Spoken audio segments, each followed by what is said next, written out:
प्रिय विद्यार्थियों, स्वागत है आपका BA first year political science class में। विद्यार्थियों, हम डिस्कस कर रहे हैं BA first year political science के विद्यार्थियों के लिए उनके जो राजनीति विज्ञान का फर्स्ट पेपर है, राजनीति विज्ञान के मूल आधार, और उसमें हम चैप्टर सेकंड व्यवहारवाद, इस पर हमारा डिस्कशन चल रहा है। पिछले कई वीडियो के माध्यम से हमने अध्याय 1 पर पहले डिस्कस किया, फिर अध्याय 2 जो है व्यवहारवाद, उस पर हमने डिस्कस किया, और इस चैप्टर का, इस अध्याय का ये अंतिम वीडियो विद्यार्थियों होगा ये। फिर हम चैप्टर 3 उत्तर व्यवहारवाद, उस पर डिस्कस करेंगे। इस चैप्टर में हमने व्यवहारवाद क्या है उसको डिटेल से समझा है। उसके बाद व्यवहारवाद की कुछ परिभाषाएं, उसके बाद हमने व्यवहारवाद का विकास कैसे हुआ, व्यवहारवाद के उदय के कारण क्या है, व्यवहारवाद की विशेषताएं, लक्षण क्या हैं, डेविड के अनुसार व्यवहारवाद की मान्यताएं क्या हैं, ये से महत्वपूर्ण टॉपिक्स पर हमने चर्चा की, जो कि परीक्षा की दृष्टि से काफी महत्वपूर्ण है। और अब जो भी कुछ हमने पिछले वीडियोस के माध्यम से व्यवहारवाद को समझा, पढ़ा, अब यहाँ पर इस वीडियो में हम दो टॉपिक्स पर चर्चा करेंगे। दो क्या, हम उसको एक तरह से पूरे व्यवहारवाद की समालोचना करेंगे। अब यहाँ परीक्षा की दृष्टि से ये वीडियो आपके लिए क्यों महत्वपूर्ण होने वाला है, क्योंकि एक प्रश्न परीक्षा में, अधिकतर निबंधात्मक प्रश्न जो आपके 20 नंबर का आता है, वो पूछा जाता है कि व्यवहारवाद पर एक निबंध लिखिए। या फिर उससे भी महत्वपूर्ण कई बार यूं पूछ लिया जाता है कि व्यवहारवादी जो उपागम है, व्यवहारवाद है, उसका समालोचनात्मक विश्लेषण कीजिए या आलोचनात्मक वर्णन कीजिए। तो वहां पर फिर क्या होता है, अगर मान लीजिए निबंधात्मक प्रश्न में आपसे आलोचनात्मक वर्णन पूछ लिया जाता है या समालोचनात्मक विश्लेषण पूछा जाता है, तो ऐसे क्वेश्चन में विद्यार्थियों होता यह है कि आप उस टॉपिक के बारे में पूरा समझाएंगे, संक्षेप में सारी बातें बताएंगे, और फिर अंत में कंक्लूज, मतलब आप पूरा उसका समालोचना करेंगे। अब समालोचना में दोनों बातें आपको बतानी होती है। पहले आप उसकी सीमाएं, आलोचनाएं, जो दुर्बलताएं उस कॉन्सेप्ट की, वो आपको बतानी होती है। और फिर उसके बाद उसका योगदान क्या है, उसकी महत्वता क्या है, वो आपको बतानी होती है। तो यहाँ इससे पूर्व के जो वीडियोस में हमने व्यवहारवाद को पूरा डिटेल से समझा, उससे संबंधित विभिन्न टॉपिक्स को समझा। तो यहाँ उसका पूरा एक समालोचनात्मक विश्लेषण करेंगे हम।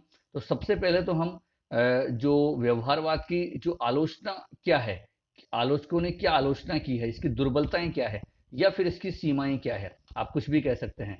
और फिर उसके बाद हम व्यवहारवाद का क्या योगदान रहा है राजनीति विज्ञान के क्षेत्र में, तो वो हम देखेंगे, और इस प्रकार आपका ये अध्याय आपका कंप्लीट होगा। तो आइए हम शुरू करते हैं। एक बात विद्यार्थियों में यहाँ आपको बताना चाहूंगा कि ये जो सारे वीडियोस मैं जिनकी बात कर रहा हूँ अध्याय 1 से लेकर, उनको क्रमबद्ध तरीके से आप देखें शुरुआत से, जिससे कि आप पूरा अपने इस पाठ्यक्रम को समझ पाएंगे। उसके लिए आप इस वीडियोस की डिस्क्रिप्शन में भी आप जा सकते हैं, वहां भी आपको इसका लिंक मिल जाएगा। और भी जो हमारे चैनल पर उपलब्ध हैं वो सारे वीडियोस के लिंक आपको मिल जाएंगे, पूरी प्लेलिस्ट का आपको लिंक मिल जाएगा। या फिर आप यूट्यूब के प्लेलिस्ट सेक्शन में जाके वहाँ आप देख सकते हैं। वहाँ आपको एक BA first year political science राजनीति विज्ञान के मूल आधार नामक एक प्लेलिस्ट मिलेगी। उसमें आपको सारे वीडियो क्रमबद्ध तरीके से, बिल्कुल व्यवस्थित तरीके से मिलेंगे, जो आपकी एक एक क्लास की तरह होंगे, और वो आप उनको आराम से देख सकते हैं और उन टॉपिक्स को समझ सकते हैं। तो आइए देखते हैं जो आज का जो हमारा पहला टॉपिक है, हम इसकी जो समालोचना करते हैं।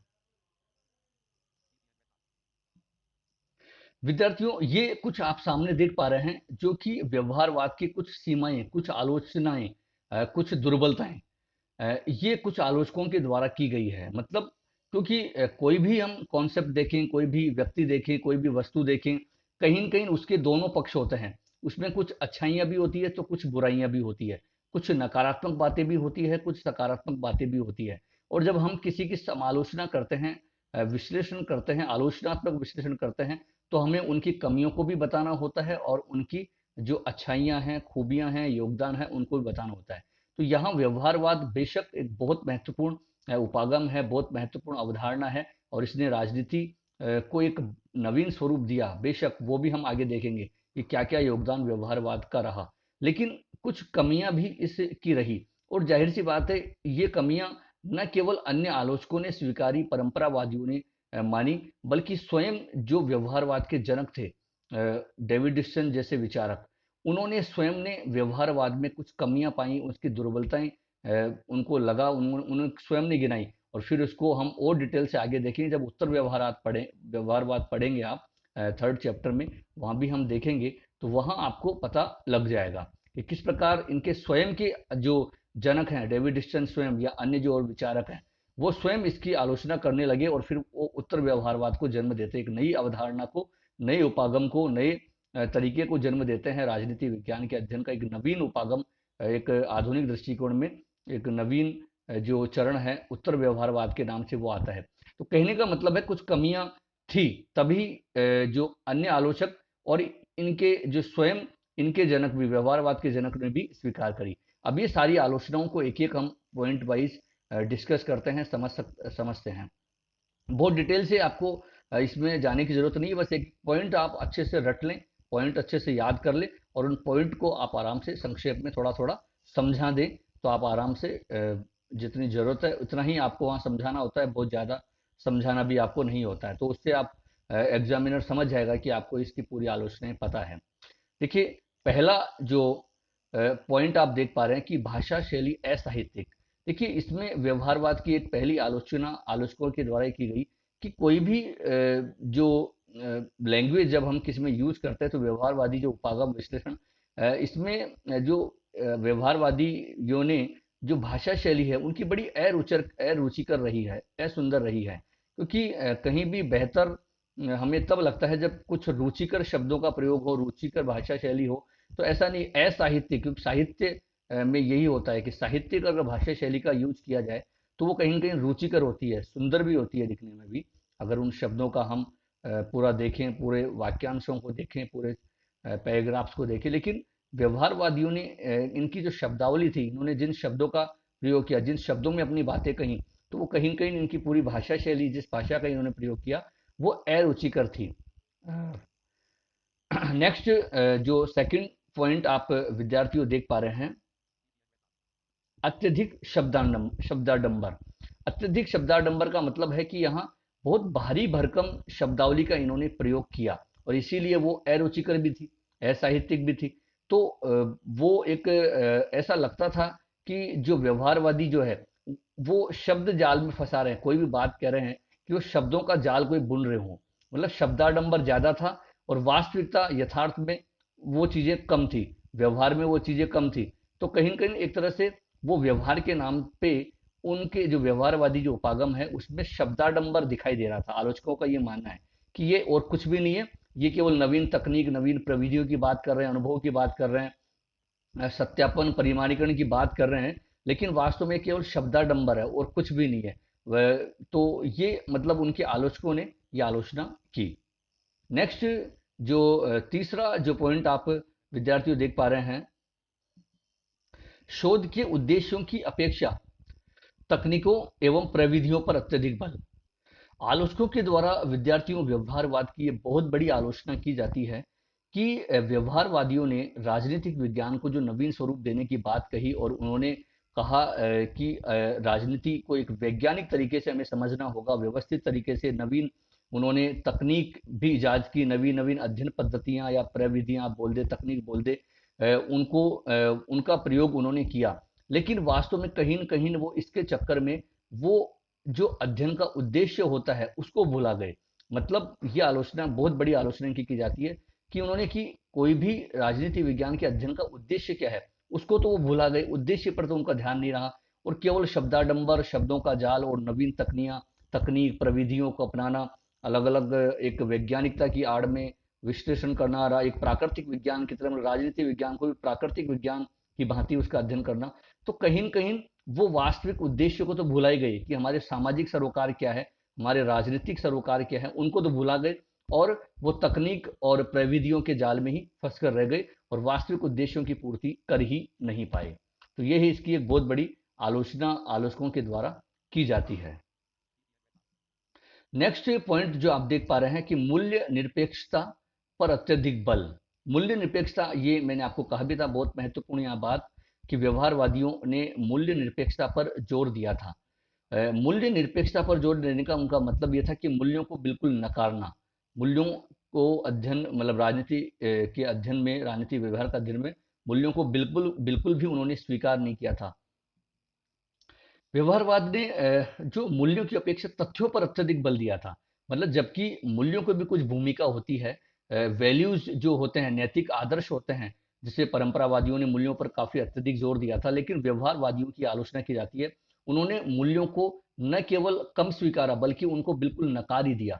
तो ये कोई सही तरीका नहीं है कि मूल्यों को बिल्कुल नकार दिया जाए और केवल तथ्यों की बात की जाए। तो केवल तथ्यों की बात तो प्राकृतिक विज्ञान में जरूर की जा सकती है, लेकिन राजनीति व्यवहार को समझने के लिए, राजनीति की घटनाओं को समझने के लिए, किसी राजनीति व्यवस्था को समझने के लिए केवल तथ्यों के आधार पर उसका अध्ययन किया जाए, ये संभव भी नहीं है और व्यवहारिक भी नहीं है।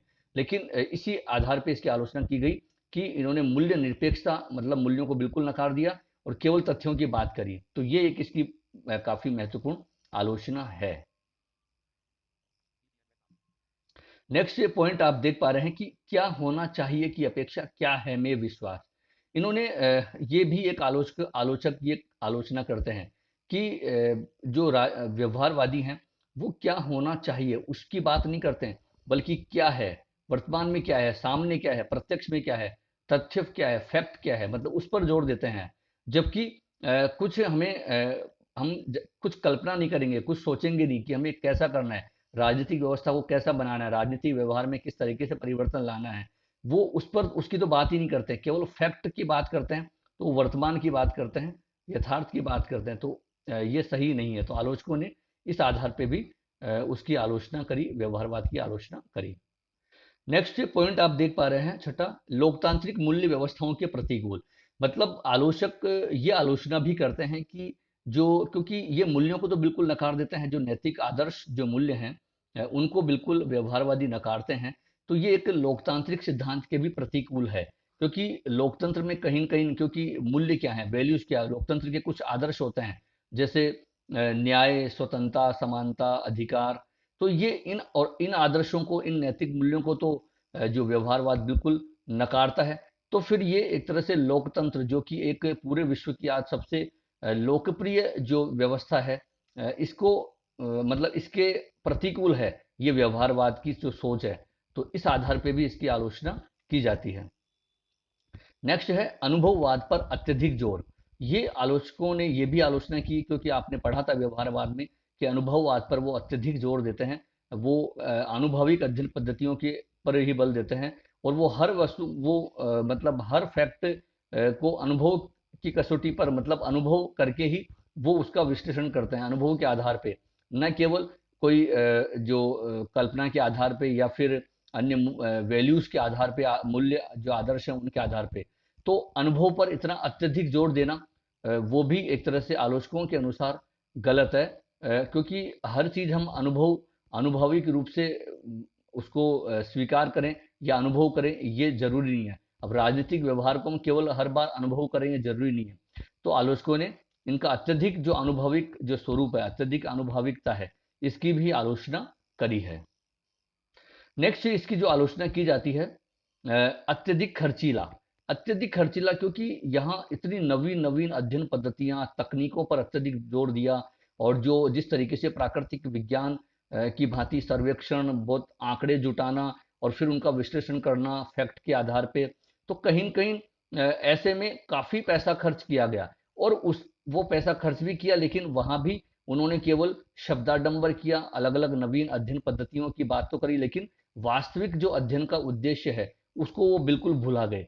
तो अत्यधिक जो खर्चीली ये विश्लेषण पद्धति रही, अत्यधिक खर्चीला ये रहा। तो इस आधार पे भी इसकी आलोचना की गई कि बहुत पैसा खर्च इन्होंने किया और अध्ययन का उद्देश्य कोई था ही नहीं।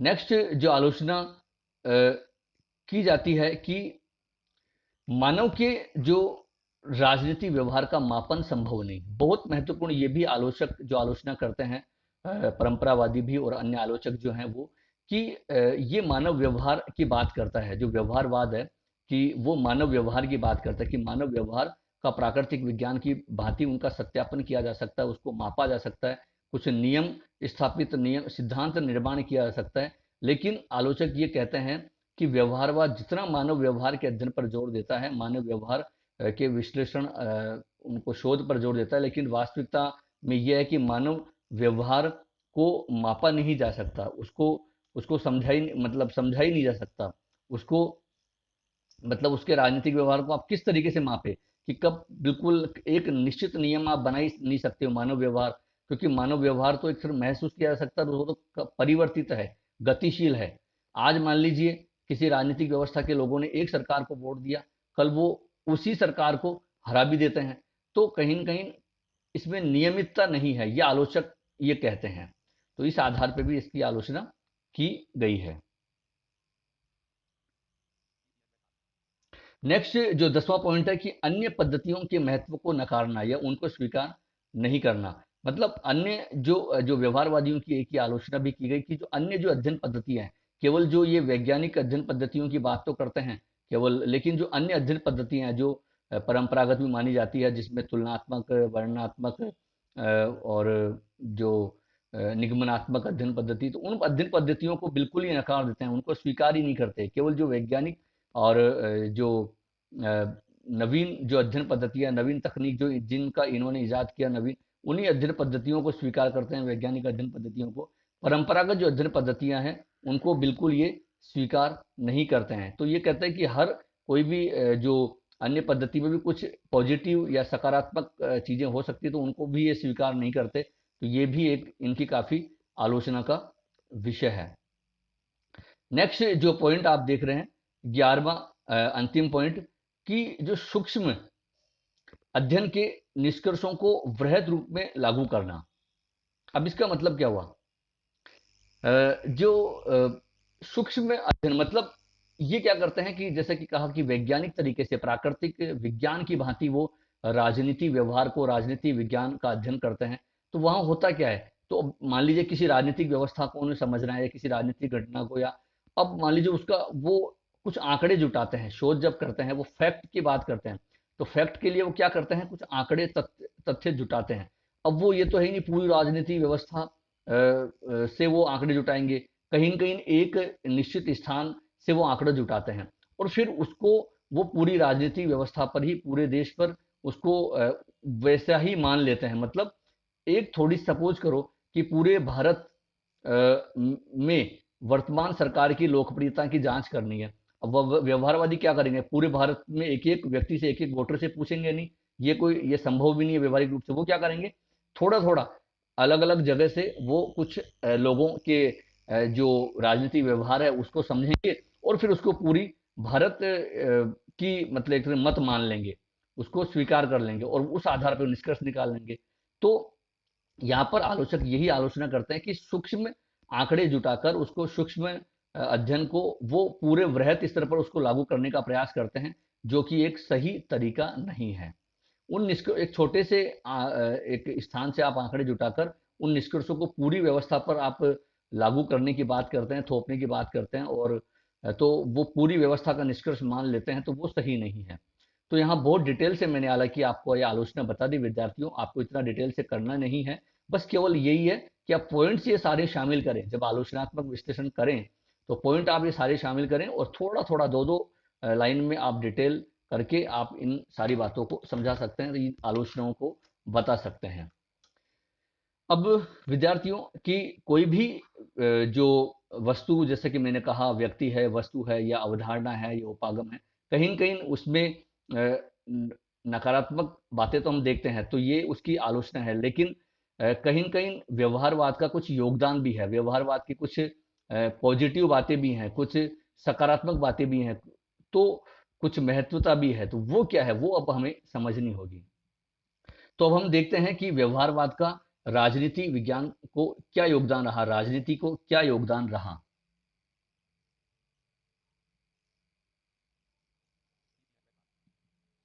तो विद्यार्थियों, ये आप सामने कुछ महत्वपूर्ण योगदान जो व्यवहारवादी उपागम के रहे हैं, व्यवहारवाद के रहे हैं। बेशक यद्यपि जैसा कि मैंने कहा कि उसकी आलोचना की गई, उसमें कुछ कमियां पाई गई, कुछ उनके व्यवहारवाद को लाने वालों ने, उनका जो जिन्होंने व्यवहारवादी क्रांति को जन्म दिया, उन्होंने उनमें कुछ कमियां पाई, कुछ आलोचनाएं करी, लेकिन कहीं न कहीं व्यवहारवाद का कुछ योगदान भी रहा। उसने राजनीति को एक नवीन स्वरूप देने का प्रयास किया, राजनीति विषय को, राजनीति विज्ञान को एक नवीन स्वरूप दिया, नवीन विज्ञान बनाया।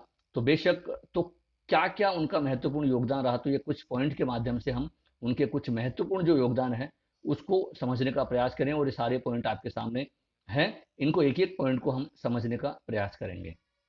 विद्यार्थियों, पहला जो योगदान आप देख पा रहे हैं, बहुत महत्वपूर्ण, कि व्यवहारवाद ने राजनीति के मतलब उद्देश्य, राजनीति विज्ञान के उद्देश्य, लक्ष्य, स्वरूप, उसकी अध्ययन पद्धतियां, मतलब सबको बिल्कुल बदल दिया, सब में चेंजेज ला दिए। तो ये काफी महत्वपूर्ण योगदान रहा। मतलब राजनीति, जहां परंपरागत दृष्टिकोण के द्वारा राजनीतिक विज्ञान में केवल औपचारिक अध्ययन, संस्थागत अध्ययन किया जाता था, लेकिन कहाँ वहीं व्यवहारवाद ने उसके एक व्यवहारिक अध्ययन पर बल दिया, आनुभविक अध्ययन पर बल दिया, यथार्थवादी अध्ययन पर बल दिया। राजनीति विज्ञान को एक काल्पनिक स्वरूप से, बल्कि उसको एक यथार्थ स्वरूप लाकर खड़ा किया, उसको एक नवीन वैज्ञानिक स्वरूप बनाकर दे दिया। कहीं पर वो परंपरागत जो कुछ अध्ययन पद्धतियां अपनाई जा रही थी, परंपरागत दृष्टिकोण के द्वारा कुछ संकुचित जो अध्ययन पद्धति अपनाई जा रही थी, तो एक नवीन अध्ययन पद्धतियों को इजाद किया, उनको जन्म दिया, और राजनीति में जो अलग अलग नवीन वैज्ञानिक जो अध्ययन पद्धतियां हैं उनको वो राजनीति विज्ञान को दी। तो ये काफी एक महत्वपूर्ण योगदान व्यवहारवादी उपागम का रहा। पहला पॉइंट में तो आप ये बता सकते हैं।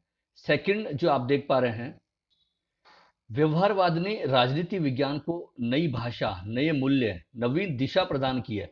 मतलब अलग अलग शब्दावलियां, जिस प्रकार हमने आलोचना में देखी थी कि उन्होंने तो खैर उसकी आलोचना करी, लेकिन जो कुछ नवीन शब्दावली का प्रयोग इन्होंने किया, कुछ नवीन वैज्ञानिक शब्दावली का प्रयोग करते हुए नवीन शब्दों को जन्म दिया, नए नए शब्द यहाँ राजनीति विज्ञान को दिए। और इसके अतिरिक्त संपूर्ण जो राजनीति विज्ञान की जो अध्ययन का तरीका था, पूरी दिशा ही चेंज कर दी इन्होंने, कि कहाँ पर केवल काल्पनिक और औपचारिक अध्ययन किया जाता था, कहाँ पर केवल संस्थाओं का अध्ययन किया जाता था, लेकिन अब राजनीति विज्ञान में केवल संस्थाओं का नहीं, राज्य सरकार के अध्ययन तक सीमित नहीं, बल्कि राज्य सरकार उनके जो विभिन्न अंग, सरकार के जो विभिन्न अंग है, और उन संस्थाओं में काम करने वाले व्यक्ति, उनके व्यवहार, समूहों का व्यवहार, तो मतलब इतना डिटेल से अध्ययन करने पर अब बल दिया जाने लगा। तो ये कहीं न कहीं पूरी जो अध्ययन की जो दिशा है वो ही व्यवहारवाद ने चेंज कर दी। तीसरा जो पॉइंट आप देख पा रहे हैं कि व्यवहारवाद ने राजनीति वैज्ञानिकों के दृष्टिकोण को व्यापक बना दिया। सबसे बड़ी महत्वपूर्ण बात यह है कि कहाँ जो पहले परंपरागत जो राजनीतिक वैज्ञानिक थे, कुछ जो राजनीतिक शोधकर्ता थे, वो कहीं न कहीं संकुचित ही उनकी जो सोच थी, वो व्यापक उनकी सोच ही नहीं थी। लेकिन यहाँ कहीं न कहीं जो राजनीतिक शास्त्रियों के सोच को, उनको व्यापक बनाया, उनके दृष्टिकोण को व्यापक बनाया। और यही कारण रहा कि इस आंदोलन में जो हमने देखा भी था कि शिकागो विश्वविद्यालय के कितने बड़े बड़े राजनीतिक शास्त्री वो इसमें शामिल हुए, और उन्होंने राजनीति को किस प्रकार एक नवीन वैज्ञानिक जो स्वरूप देने का काम किया और इस अध्ययन को आगे बढ़ाया। तो कहीं न कहीं राजनीति जो शास्त्रियों की जो सोच है उसको कहीं न कहीं इन्होंने व्यापक बनाया, और यही कारण है कि उन्होंने एक इतनी व्यापक तरीके से, व्यवहारिक तरीके से राजनीति विज्ञान के अध्ययन को बल दिया।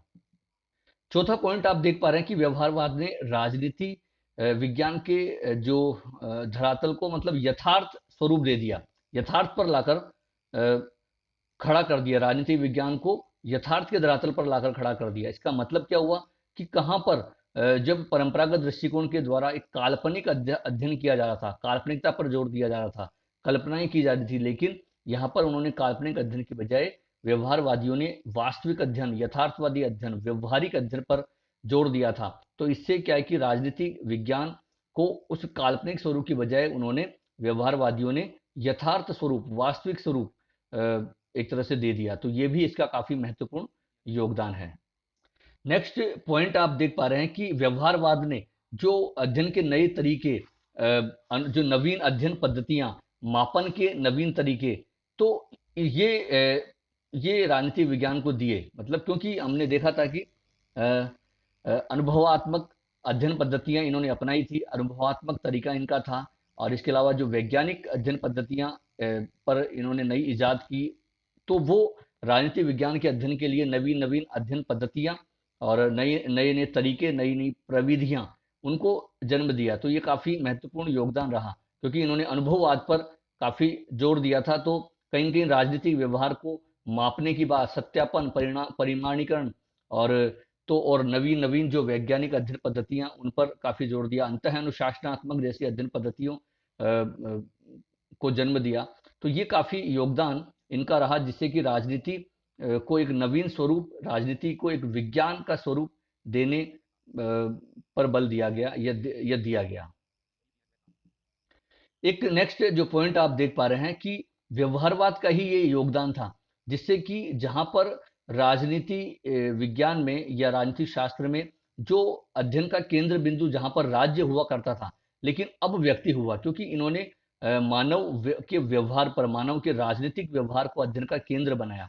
तो ये बड़ी महत्वपूर्ण योगदान रहा कि कहां पर केवल राज्य और सरकार तक ही अध्ययन सीमित था, लेकिन यहाँ मानव व्यवहार की बात करी इन्होंने, उनके अध्ययन पर बल दिया कि मानव व्यवहार को समझे बिना किसी भी राजनीतिक व्यवस्था को समझना सही नहीं होगा और प्रॉपर रूप से, यथार्थ रूप में समझा भी नहीं जा सकता। तो कहीं न कहीं यहाँ अब इन्होंने राज्य को केंद्र की बजाय जो अध्ययन का केंद्र है राजनीति में, तो वो व्यक्ति को बना दिया। तो ये काफ़ी महत्वपूर्ण योगदान रहा व्यवहारवादियों का।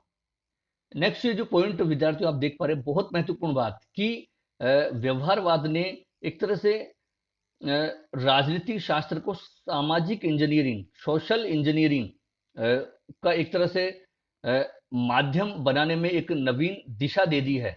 कैसे? आपको ध्यान होगा, अंतः अनुशासनात्मक अध्ययन पद्धति की हमने बात करी थी कि किस प्रकार एक सोशल इंजीनियरिंग, जिसको हम बोलते हैं, अंग्रेजी में वर्ड यूज किया जाता है, कि वो किया कि राजनीति विज्ञान में उन्होंने किस प्रकार अंतः अनुशासनात्मक अध्ययन पद्धति में बात कही की थी कि अन्य जो सामाजिक विज्ञान है उनकी अध्ययन पद्धतियां, उनके सिद्धांत, उनके नवीन तरीके, उनको अपनाया जाएगा, उनको साथ लेकर, उनको जो राजनीति में एक तरह से लेकर और फिर अध्ययन किया जाएगा, तो इससे बेहतर अध्ययन किया जा सकता है।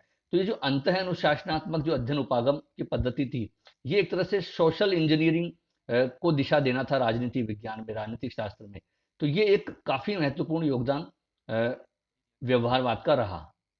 डेविड ह्यूस्टन का विद्यार्थियों ये कोटेशन आप देख पा रहे हैं, इसके माध्यम से डेविड ह्यूस्टन ये कहना चाह रहे हैं कि व्यवहारवादी उपागम, देखिए व्यवहारवादी उपागम, क्योंकि ये केवल राजनीतिक विज्ञान में इसका योगदान नहीं रहा, अन्य सामाजिक विज्ञानों में भी इसका योगदान रहा। तो ये डेविड ह्यूस्टन इस कथन के माध्यम से ये कह रहे हैं कि जो व्यवहारवादी उपागम है, इसके द्वारा ही जो संपूर्ण समाज विज्ञान है, इनमें एक तरह से विश्लेषणात्मक एवं व्याख्यात्मक सिद्धांत के प्रारंभ का सूचक है। मतलब ये जो शुरुआत करी व्यवहारवाद ने, कहीं न कहीं विश्लेषण की, व्याख्या की, बहुत सूक्ष्म तरीके से, वैज्ञानिक तरीके से, तो ये एक नवीन क्रांति मानी जाती है सामाजिक विज्ञानों में। और ये व्यवहारवादी जो क्रांति है, व्यवहारवादी उपागम है, इसका ही योगदान है। डेविड ह्यूस्टन इस बात को स्वीकार भी कर रहे हैं, क्योंकि यहाँ जो एनालिसिस की बात की, जो साइंटिफिक जो मेथड से एक वैज्ञानिक तरीके से विश्लेषण किया जाता है, सूक्ष्म विश्लेषण, नवीन अध्ययन पद्धतियों के द्वारा विश्लेषण और व्याख्या करने की जो तरीका नवीन इजाद किया, तो ये कहीं न कहीं संपूर्ण सामाजिक विज्ञानों के लिए एक नवीन दिशा देने वाली बात है। तो व्यवहारवादी उपागम का ये सभी, न केवल राजनीति विज्ञान के लिए बल्कि सभी सामाजिक विज्ञानों के लिए काफी योगदान रहा, और इसी बात के माध्यम से डेविड ह्यूस्टन इस बात को स्वीकार कर रहे हैं। तो विद्यार्थियों, ये काफी कुछ कहीं न कहीं आपको लग रहा होगा कि व्यवहारवाद की यद्यपि कुछ आलोचनाएं की गई, कुछ कमियां उसमें रही, वो सारी बातें हैं, लेकिन कहीं न कहीं काफी महत्वपूर्ण योगदान भी व्यवहारवाद का रहा। और इस जो व्यवहारवादी आंदोलन जिसको कहा गया, क्रांति जिसको हम कहें, या एक यह जो अध्ययन दृष्टिकोण है, उपागम है, इसने राजनीति को बेशक एक नवीन स्वरूप तो दिया, राजनीति विज्ञान को, न केवल राजनीति शास्त्र को बल्कि संपूर्ण सामाजिक विज्ञान को एक नवीन स्वरूप इसने दिया। तो काफी इसका योगदान ये माना जा सकता है। तो विद्यार्थियों, ये आपका पूरा जो कंप्लीट व्यवहारवाद का जो चैप्टर है ये होता है, और अब हमने इसके समालोचना भी पूरी कर ली, कमियां भी देख ली, योगदान भी देख लिया, और इससे पहले व्यवहारवाद के सारे जो टॉपिक्स हैं वो आपके पाठ्यक्रम के अनुसार सारे देख लिए। तो आपके यही नहीं बल्कि ये सारे जो बातें हैं आपके पोस्ट ग्रेजुएशन एमए में भी आपके लिए काम आएंगी। ये वीडियोस केवल आपके लिए कोई केवल, यद्यपि हम बीए फर्स्ट ईयर के पाठ्यक्रम के अनुसार ही बना रहे हैं, लेकिन आपके पोस्ट ग्रेजुएशन में भी जब आप पढ़ेंगे पॉलिटिकल साइंस में, तो फिर आपको ये सारी बातें पढ़नी है दोबारा। और आप विभिन्न जो कंपटीशन एग्जाम है, चाहे आप स्कूल लेक्चरर का आप एग्जाम देते हैं अगर पीजी करने के बाद, या फिर आप नेट का देते हैं, सेट का देते हैं, या अन्य कोई कंपटीशन देते हैं सब्जेक्टिव, तो वहीं वहाँ भी आपको ये सारे कॉन्सेप्ट काम आने वाले हैं। तो इसलिए इनको बहुत तरीके से, बहुत अच्छे से आप इनको समझें, तो आपके लिए बिल्कुल आगे के आपके कैरियर निर्माण में भी काफ़ी महत्वपूर्ण इनका योगदान रहेगा। अब कितना आप इनका लाभ उठा रहे हैं वो तो आपके ऊपर है, और आप अपनी प्रतिक्रिया के माध्यम से आप बता सकते हैं कि ये जो पूरे वीडियोज हैं वो आपके लिए कितने कारगर हैं। और जो आपको एक जिम्मेदारी मैं दे रहा हूँ कि बार बार मैं ये बात कहता हूँ, क्योंकि ये वीडियोस केवल आप तक नहीं बल्कि अधिक से अधिक विद्यार्थियों तक जाने चाहिए, उन तक उनको पहुंचने चाहिए, जिससे कि सब लाभ उठाएं। और जितने विद्यार्थी इससे जुड़ेंगे तो हमें भी मोटिवेशन मिलेगा कि हम अच्छे अच्छे वीडियोस या पूरे पाठ्यक्रम को शीघ्र अतिशीघ्र आपके लिए यहाँ यूट्यूब पर उपलब्ध करवाएं। तो बस विद्यार्थियों, आज के लिए इतना ही। आप अपनी आपकी प्रतिक्रियाओं का इंतजार रहेगा। और नेक्स्ट फिर हम थर्ड चैप्टर उत्तर व्यवहारवाद, काफ़ी महत्वपूर्ण है, उसको लेकर नेक्स्ट वीडियोस के माध्यम से उपस्थित होते हैं। तो बहुत बहुत धन्यवाद।